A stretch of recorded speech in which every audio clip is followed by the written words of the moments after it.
substation that comes all the way from BC Summer, goes through Orangeburg, St. George, and then comes to this site and splits and goes down to Charleston. So the site has been totally remediated from that standpoint.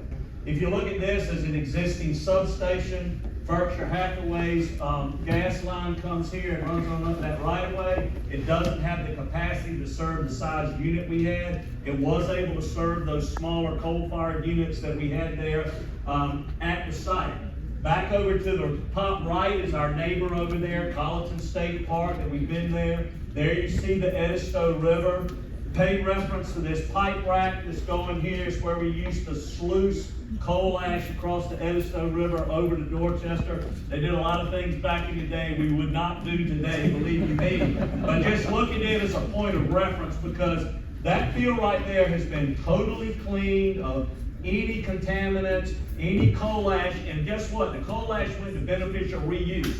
All those concrete plants down there at the intersection of 26 and 95, they all went in there to make concrete and cinder block to be used for the building industry we have. All of the road construction where concrete goes, they all went to beneficial use. So here are just some warehouses that we have there in this area. But what I want you to show you is, I want you to get a concept. There's the plant, and that's where it's going to sit. So that area you saw up there, there's your facility.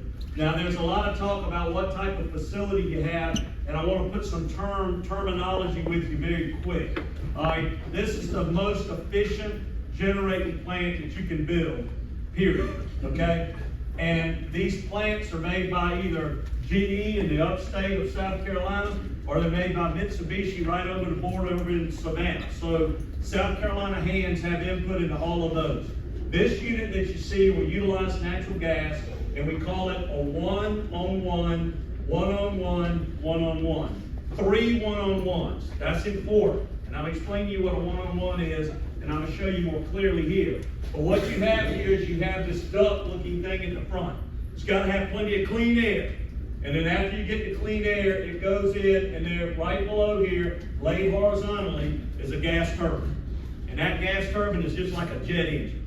If you've ever walked to pick up your luggage at some airport and you felt the heat coming off one of those, I mean, that's what it is. It's a jet turbine. That's what it is. Now, we have a lot of peakers on our system, and Jimmy and Duke and others, they have peakers on their system that are these turbines. But they're not as efficient as this, because when they run the turbines for peaking, they let the exhaust just go up in the air. They lose that heat. So it being a one-on-one, what it means is, after it sits here and generates electricity, that turbine, it comes into this device right here that you see vertical behind. And it's a unit called a HRSG.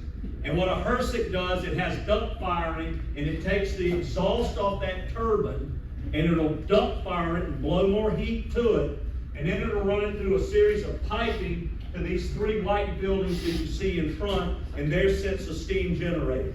Same concept as the turbine, but you're catching all that heat coming on the backside, you're supercharging it, and you're running it into that steam generator. That's why it's so efficient. You don't lose any of that thermal production that you have there on that particular site.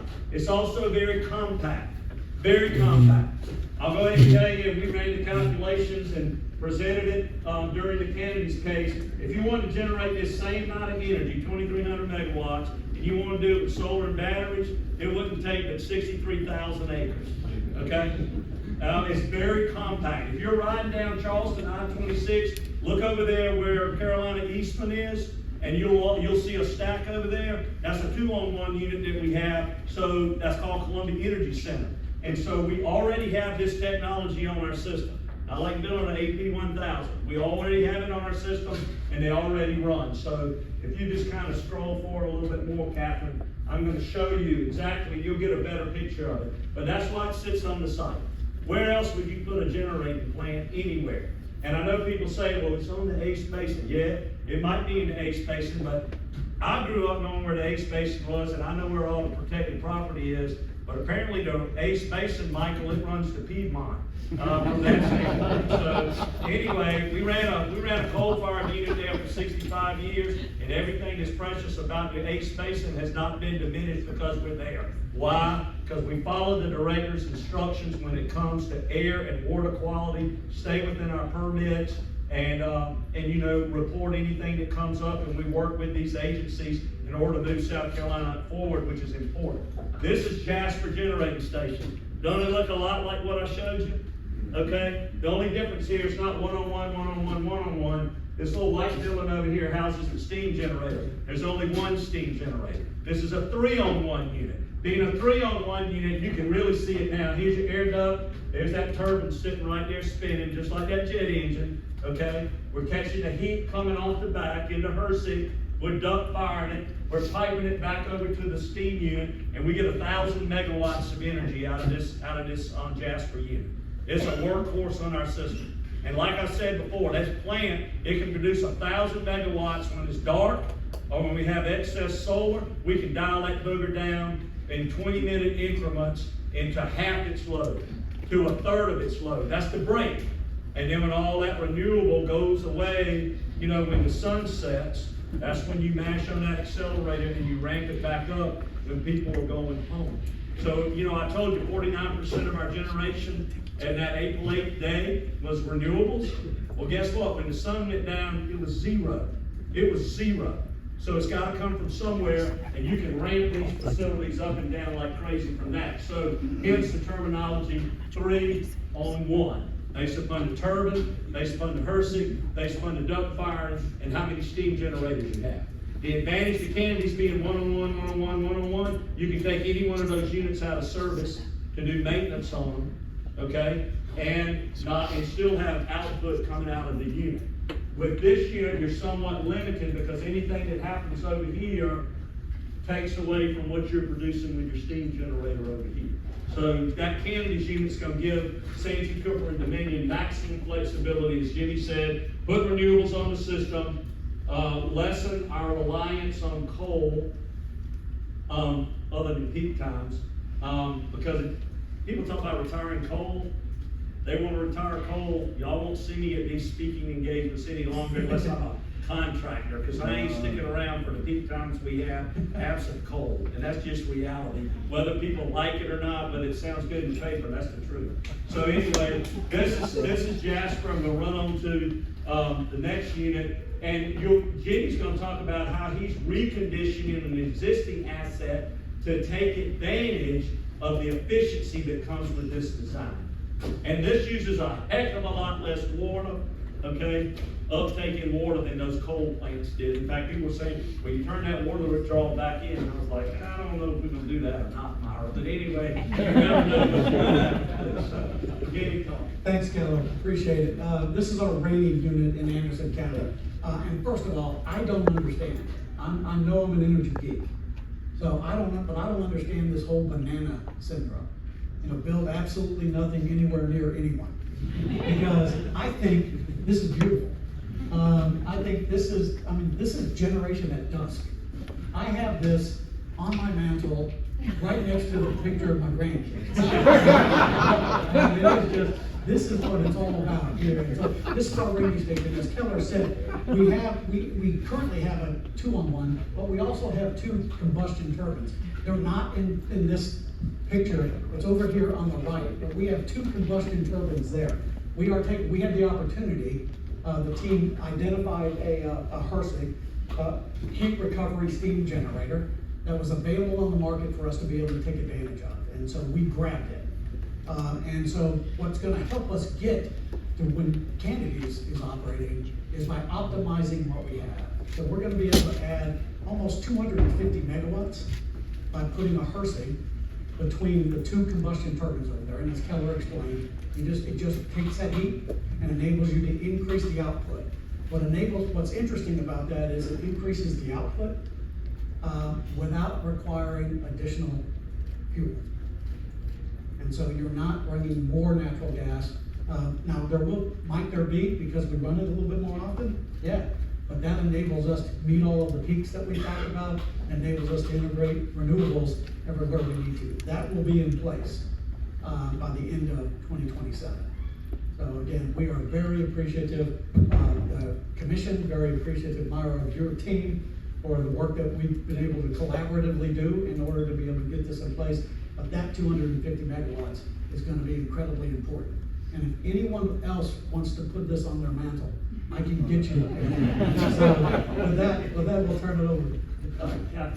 You know, and another thing is, you know, anybody that's a native of South Carolina, you're an environmentalist, because you care about this state from the mountains to the sea. And one of the things that we're real proud of down at Kennedy's, we go to some of these hearings and people come in there and they're interveners and they're stakeholders and they're critical of us, and they sit there and they say, well, I kayak on the Edisto River. And I'm like, well, okay, fine. How many broods of wood ducks have you raised? How many longleaf pine trees have you planted? You ever planted a food plot? I mean, what have you done, okay? And those are the questions that go through my mind when people start talking about kayaking the Edisto River. And so what we did, what have you really done? So we went in here with Kennedy's, and not part of the project, we just did it. We set up 420 acres. These are oxbow lakes around the Edisto on the Dorchester side, and we returned them out of forestry production, took a big bulldozer with a ripper on it, and ripped all them pine stumps out of the ground, and we went back and planted all the indigenous trees and species that would have been here when the Native Americans were here.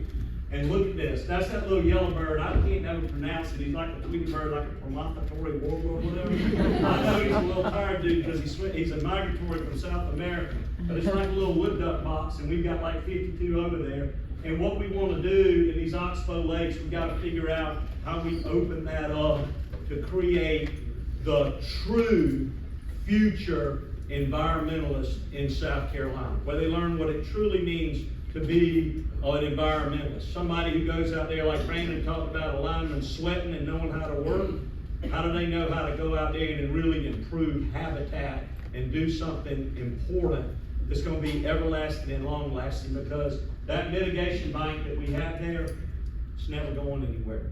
Nothing will ever be built on it, nothing will ever come there. That's 420 acres. We'll get this plant built, and Jimmy and I will put our heads together and figure out how we can make that available from an education standpoint. And that's what South Carolinians always do. We're headstrong, as Congressman Duncan said, yes we are, but at the same time, we know how to keep things balanced, and that's what we have to do. Obligation to serve, and then obligation to protect and preserve those things that the good Lord made that are absolutely perfect in His cycle of creation. So that's what we're all about from that standpoint, and that's what we're trying to do. I want to give you a behind-the-scenes drone view of this, and you know, we'll be good to go. If you ever want to take a tour of the site or whatever, your group or anything, give me and Jimmy a call. We'd be more than happy to do it. Don't try to jump the fence. That area where the railroad track is gone is mine.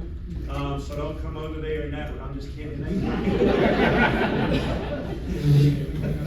All right, but anyway, but thank y'all. We just wanted y'all to kind of see the reuse of an existing asset that we have. It doesn't take any more lines, doesn't take any more land, no more acreage, okay? The infrastructure is already in place. That's the place where you try to first establish yourself. It's kind of what we talk about with the data center. Where's the best place to locate it? And this by far is the best place to locate it. Thank you very much. And it keeps it affordable.